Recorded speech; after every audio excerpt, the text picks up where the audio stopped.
ഒന്നേ ഞാൻ മരിക്കണോ ജീവിക്കണോ ആ രീതിയിൽ ഞാനിപ്പോൾ ഇരിക്കുക. നമസ്കാരം, കൊട്ടാരക്കര മീഡിയയിലേക്ക് സ്വാഗതം. ഈ വാർത്ത കാണുന്ന ഏവരുടെയും കണ്ണൊന്ന് നിറയും. കൊട്ടാരക്കര തൃക്കണ്ണമംഗലിൽ ശ്യാമളകുമാരി എന്ന ചേച്ചിയുടെ ജീവിതം കഴിഞ്ഞ കുറച്ചു വർഷങ്ങളായി ദുരന്തം നിറഞ്ഞതാണ്. ഒരു മനുഷ്യന് അടിസ്ഥാന സൗകര്യങ്ങൾ എന്ന് പറയുന്നതും പാർപ്പിടം, വസ്ത്രം, ഭക്ഷണം എന്നിവയാണ്. എന്നാൽ വസ്ത്രവും ഭക്ഷണവും ഇവിടെയുണ്ട്, പാർപ്പിടമാണ് ഇല്ലാത്തത്. ഇന്നത്തെ കാലത്ത് അടച്ചുറപ്പുള്ള വീട് ഏവരുടെയും ഒരു സ്വപ്നം തന്നെയാണ്. ഈ വാർത്ത കാണുന്ന നല്ല മനസ്സുള്ളവർ അവർക്ക് കഴിയുന്നത് നൽകി ഈ ചേച്ചിക്ക് ഒരു അടച്ചുറപ്പുള്ള വീട് വയ്ക്കാൻ സഹായിക്കുക.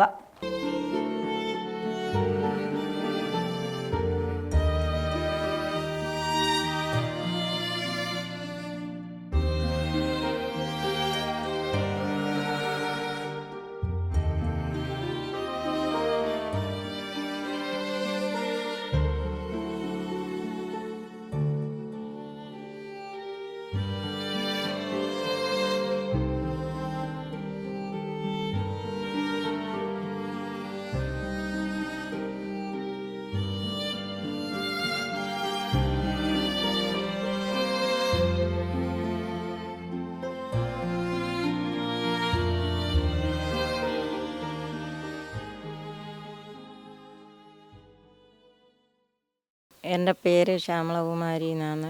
എൻ്റെ അപ്പനും അമ്മയും എല്ലാവരും മരിച്ചുപോയി. ഞാൻ ഒറ്റയ്ക്കാണ്. ഇപ്പോൾ ബന്ധു വീട്ടിലാണ് താമസിക്കുന്നത്.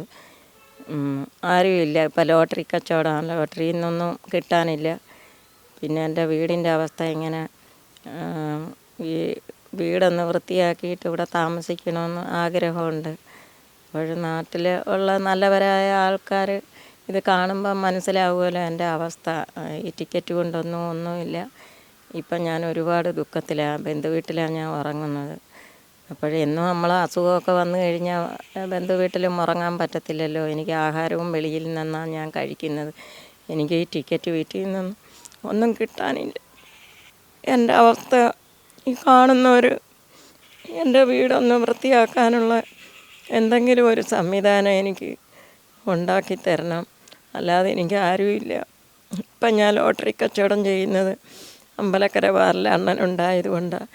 അണ്ണൻ്റെ സഹായത്തിലാണ് ഞാനിപ്പം ജീവിക്കുന്നത്. അല്ലെങ്കിൽ ഞാൻ എന്നേ മരിച്ചേനെ. ആ രീതിയിലുള്ള കാര്യങ്ങളാണ് എൻ്റെ കാര്യങ്ങൾ. പിന്നെ എല്ലാം കൊണ്ടും ഞാൻ ഇപ്പം ദുഃഖത്തിലാണ്. എനിക്ക് സത്യം പറഞ്ഞാൽ ഇപ്പം എന്തോ ചെയ്യണമെന്നുള്ള ഒരവസ്ഥയിലാണ് ഞാനിപ്പം ജീവിക്കുന്നത്. ആ രീതിയിലാണ് ഞാൻ ജീവിക്കുന്നത്.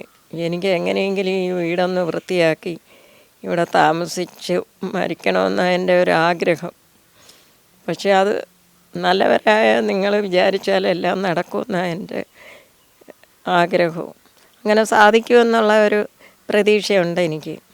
അല്ലാതെ എനിക്കിനി ആരുമില്ല, ഈ ലോകത്ത് വേറെ ആരുമില്ല. അങ്ങനെയുള്ള ഒരു ജീവിതം. ലോട്ടറി കച്ചവടത്തിൽ എനിക്കൊന്നുമില്ല, എല്ലാം പണയവും. ഞാൻ ആഹാരം കഴിക്കാൻ പോലും നിവർത്തിയില്ല. എനിക്കിനി പണയത്തിനും പലിശ അടയ്ക്കണം. 9-ാം തീയതി പലിശ അടയ്ക്കണമെന്നും പറഞ്ഞ് വിജയകൃഷ്ണനെ വിളിച്ചിരിക്കുക. എല്ലാം കൊണ്ടും ഞാൻ ദുഃഖത്തിലാണ്. ടിക്കറ്റ് മൊത്തം അധികം പ്രൈസും ഇല്ല.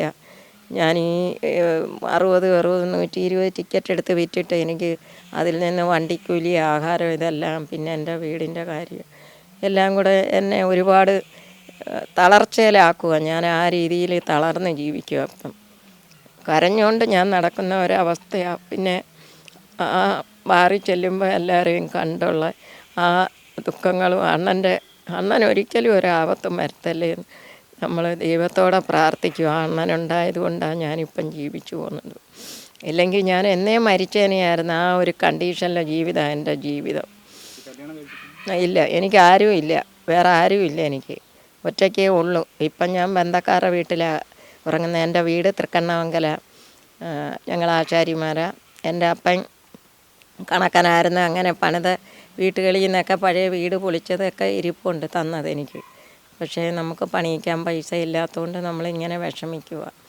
അപ്പോൾ അങ്ങനെയുള്ള കാര്യങ്ങളാണ് എൻ്റെ കാര്യങ്ങൾ. ഞാൻ ഒരുപാട് ദുഃഖത്തിലാണ്. അപ്പം ദുഃഖിച്ച് ജീവിക്കണം. ഒരു സ്ത്രീ ഒറ്റപ്പെടുമ്പോഴത്തെ കാര്യം ആർക്കും അറിയാവുന്ന കാര്യങ്ങളാണ്. പക്ഷേ ഇല്ല, അവർക്കൊന്നും ബന്ധു വീട്ടിലാണ് നമ്മൾ ഉറങ്ങുന്നത് വൈകിട്ട്. എല്ലാവരും നമ്മളെ സഹായിക്കണമെന്ന് പറഞ്ഞാൽ ഒക്കുന്ന കാര്യമല്ലല്ലോ. അവരും അവരുടേതായ കുഞ്ഞുങ്ങൾക്കും ജോലിയായി അവിടുത്തെ അണ്ണനും മരിച്ച് അവർ ഒത്തിരി കഷ്ടപ്പെട്ട് ജീവിക്കുക. അപ്പോഴേ നമ്മൾ അതൊന്നും പറഞ്ഞിട്ട് കാര്യമില്ല. നമുക്ക് ഇതൊന്ന് വൃത്തിയാക്കി കിട്ടിയാൽ കൊള്ളാമെന്നൊരാഗ്രഹം അതേ ഉള്ളൂ. അതേ നമ്മൾ പറയാൻ പറ്റത്തുള്ളൂ, അല്ലാതെ നമുക്കൊന്നും പറയാനില്ല. അത് നല്ലവരായ നിങ്ങൾ വിചാരിച്ചാൽ നടക്കുമെന്നുള്ള ഒരു പ്രതീക്ഷയോടാണ് ഞാൻ ഈ സംസാരിക്കുന്നത്, അല്ലാതെ വേറൊന്നുമില്ല. പറയാൻ എന്തോ ഇരിക്കുന്നു, ഒന്നുമില്ല. അങ്ങനെ ജീവിക്കുക ഞാൻ. എനിക്ക് ഒരുപാട് വിഷമമുണ്ട്. അതുകൊണ്ട് ആ വിഷമം നിങ്ങളായ നല്ല മനുഷ്യർ ആ വിഷമം മാറ്റിത്തരുമെന്നുള്ള ഒരു പ്രതീക്ഷയോടെ കൂടിയാണ് ഞാനിപ്പം ഈ കൊച്ചു വന്ന ചാനൽ അതിനെ കണ്ടപ്പോഴേ എൻ്റെ ജീവിതത്തെക്കുറിച്ച് അതിന് മനസ്സിലായി. അങ്ങനെ ആ കുഞ്ഞ് വന്ന് എനിക്കുള്ള ഈ ചാനൽ എടുക്കാനുള്ള സമയം ഇല്ലാഞ്ഞിട്ടും ഇനി പോയി ലോട്ടറി കച്ചവടം ചെയ്തിട്ട് വേണം ടിക്കറ്റ് കടമെടുത്തുകൊണ്ട് പോയി വിറ്റിട്ടാണ് ഞാൻ പൈസ കൊടുക്കുന്നത്. അതുപോലും എനിക്ക് നിവർത്തിയില്ല. ആ രീതിയിലാണ് ഞാനിപ്പം ജീവിക്കുന്നത്. അതുകൊണ്ട് ഈ കാണുന്നവർ അങ്ങനെയുള്ള ഒരു സാഹചര്യത്തിലാണ് ഞാനിപ്പം ജീവിക്കുന്നത്. അതുകൊണ്ട് ഈ കാണുന്നവർ എങ്ങനെയെങ്കിലും എന്നെ ഒന്ന് സഹായിക്കണം എന്ന് ഞാൻ താഴ്മയായി അപേക്ഷിക്കുന്നു. വേറൊന്നും എനിക്ക് പറയാനില്ല, പറയാൻ എനിക്ക് വാക്കുകളില്ല. അത്രത്തോളം ഞാൻ ദുഃഖത്തിൽ ജീവിക്കുക. അപ്പം എങ്ങനെ വേണമെന്നുള്ള പലരോടും ഞാനിങ്ങനെ കാര്യങ്ങൾ പറഞ്ഞു. അപ്പോഴവർ പറഞ്ഞു ദൈവം ഒരു വഴി തരുമെന്ന്. അങ്ങനെ ഞാനിപ്പോഴും നീങ്ങുന്നത്. അതുകൊണ്ട് ഇനി ഒന്നും പറയാനില്ല. എല്ലാം നല്ലവരായ ആൾക്കാർ, ഈ കാണുന്ന നല്ലവരായ ആൾക്കാർ എന്നെ സഹായിക്കും എന്നുള്ള പ്രതീക്ഷയോടുകൂടിയാണ് ഞാൻ ഇത് സംസാരിക്കുന്നത്. എനിക്ക് ഒത്തിരി സംസാരിക്കണമെന്നൊക്കെ ഉണ്ട്, പക്ഷേ എൻ്റെ മനസ്സ് വിഷമിച്ച് ഞാൻ നടക്കുന്നതുകൊണ്ട് എനിക്കൊന്നും പറയാനുള്ള കരുത്തില്ല. ആ രീതിയിലാണ് ഞാൻ ഇപ്പോഴത്തെ എൻ്റെ ജീവിതം. അതുകൊണ്ട് ഈ നല്ലവരായ ആൾക്കാർ എനിക്ക് വേണ്ടി ഒരു സപ്പോർട്ട് ചെയ്യണമെന്ന് ഞാൻ താഴ്മയായിട്ട് അപേക്ഷിക്കുകയാണ്.